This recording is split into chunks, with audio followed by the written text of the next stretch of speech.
AG ನ್ಯೂಸ್ಗೆ ಸ್ವಾಗತ.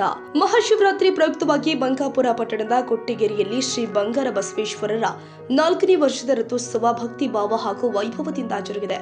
ಅರಳಲೆ ಹಿರೇಮಠದ ಶ್ರೀ ಶಬ್ರ ರೇವಣಸಿದ್ದೇಶ್ವರ ಶಿವಾಚಾರ್ಯ ಮಹಾಸ್ವಾಮಿಗಳ ಸಾನ್ನಿಧ್ಯದಲ್ಲಿ ರಥೋತ್ಸವಕ್ಕೆ ಚಾಲನೆ ಕೊಡಲಾಗಿದೆ.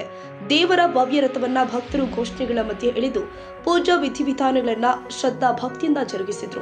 ಈ ಸಂದರ್ಭದಲ್ಲಿ ಶ್ರೀ ಬಂಗಾರ ಬಸವೇಶ್ವರ ರುದ್ರಣಿ ಬಳಗ ಮತ್ತು ಬಂಕಾಪುರ ಪಟ್ಟಣದ ಸಮಸ್ತ ರುದ್ರಣಿ ಬಳಗದವರಿಂದ ರುದ್ರಾಭಿಷೇಕ, ಮಹಾಪೂಜೆ ಹಾಗೂ ಪ್ರಸಾದ ವಿತರಣೆ ಕಾರ್ಯಕ್ರಮಗಳು ಜರುಗಿದ್ದಾವೆ. ನೂರಾರು ಭಕ್ತರು ಭಾಗವಹಿಸಿ ದೇವರ ಆಶೀರ್ವಾದ ಪಡೆದುಕೊಂಡಿದ್ದಾರೆ.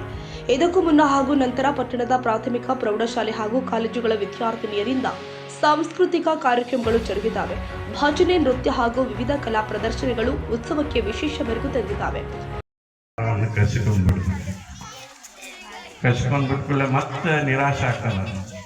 ಭಾಳಷ್ಟು ಆಗುವ ಸಂಗತಿಗಳು ಮೇಲಿನ ಮೇಲೆ ನನಗೆ ಹಿಂಗೆ ಹಾಕಾಕತ್ತಂತ ಭಾಳ ಜನ ಅಂತಿರ್ತಾರೆ. ಬ್ರಾಹ್ಮಣನಿಗೂ ಅದೇ ಆಗ್ತದೆ. ನಾವು ಹೇಳ್ತಾನೆ ಎಷ್ಟು ನಂದು ನಸೀಬೇಕಾಗ್ತಿದೆ ಅಂತಂದು ಮತ್ತೊಮ್ಮೆ ಅದೇ ದಾರಿಯಿಂದ ಹೊರಟಿರ್ತಾನೆ. ಆವಾಗಲೇ ಅರ್ಜುನ ಮತ್ತು ಕೃಷ್ಣ ಬರ್ತಾ ಇರ್ತಾರೆ. ಬರುವಾಗ ಮತ್ತೆ ಕೇಳಿದಾಗ ಅರ್ಜುನಿಗೆ ಮತ್ತೆ ಕನಕರ ಬರ್ತದೆ.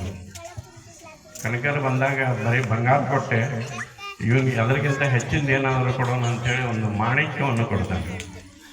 ಆ ಮಾಣಿಕ್ಯವನ್ನು ಕೊಟ್ಟಾಗ ಭಾಳ ಸಂತೋಷದಿಂದ ತಗೊಂಡು ಹೋಗ್ತಾನೆ. ಹೋಗುವಾಗ ವಿಚಾರ ಮಾಡ್ತಾನೆ, ನಾನು 2 ಅಂತಸ್ತಿನ ಮನೆ ಹಾಕಿಸ್ಬೋದು, ಇದರೊಳಗೆ ಮೊನ್ನೆ ತಗೊಂಡಿದ್ದ ಬಂಗಾರಕ್ಕಿಂತ ಹೆಚ್ಚಿಗೆ ತಗೋಬೋದು ಅಂತ. ಅದಷ್ಟೇ ಅಲ್ಲ, ಕಾರ್ಯಕ್ರಮದಲ್ಲಿ ಶ್ರೀ ಬಂಗಾರ ಬಸವೇಶ್ವರ ಸೇವಾ ಸಮಿತಿ, ಭಜನಾ ಸಂಘ ಕೊಟ್ಟಿಗೆರೆ ಹಾಗೂ ಬಂಕಾಪುರ ಹಾಗೂ ಸುತ್ತಮುತ್ತಲಿನ ಗ್ರಾಮಗಳ ಭಕ್ತರು ಉಪಸ್ಥಿತರಿದ್ದು ಉತ್ಸವವನ್ನು ಯಶಸ್ವಿಗೊಳಿಸಿದ್ದಾರೆ. Raviraj Samshi, Shiggaon, AG news. ಕನ್ನಡಿಗರ ಮೆಚ್ಚಿನ ನಿಮ್ಮ ಎಜೆ 24/7 ನ್ಯೂಸ್ ಕನ್ನಡ ವಾಹಿನಿ ಇದೀಗ ಟಿವಿಯಲ್ಲಿ ಲಭ್ಯ. ವೇಳೆ ನೋಟಿಸ್ ಕೊಟ್ಟಿದ್ರೆ ವಾಪಸ್ ತಗೋತೀವಿ. ಇವತ್ತು ವಕ್ಫ್ ಪ್ರಾಪರ್ಟಿ ಅಂತೇಳಿ ಬರ್ತದೆ ಅಂತ ಹೇಳಿದ್ರೆ ರೈತರು ಬೀದಿಗೆ ಬಂದ್ರೆ ಏನ್ ಮಾಡ್ಬೇಕಾಗತ್ತೆ? ಯಾರು ವೋಟ್ ಹಾಕಿಲ್ಲ ಅಂದ್ರೆ ಗ್ಯಾರಂಟಿನೆಲ್ಲ ಸ್ಟಾಪ್ ಮಾಡ್ಬಿಡ್ತೀವಿ.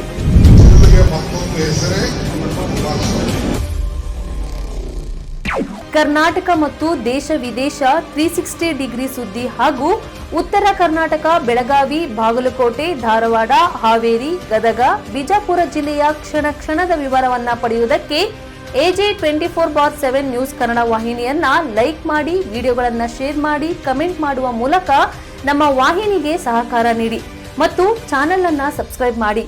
ಧನ್ಯವಾದಗಳು.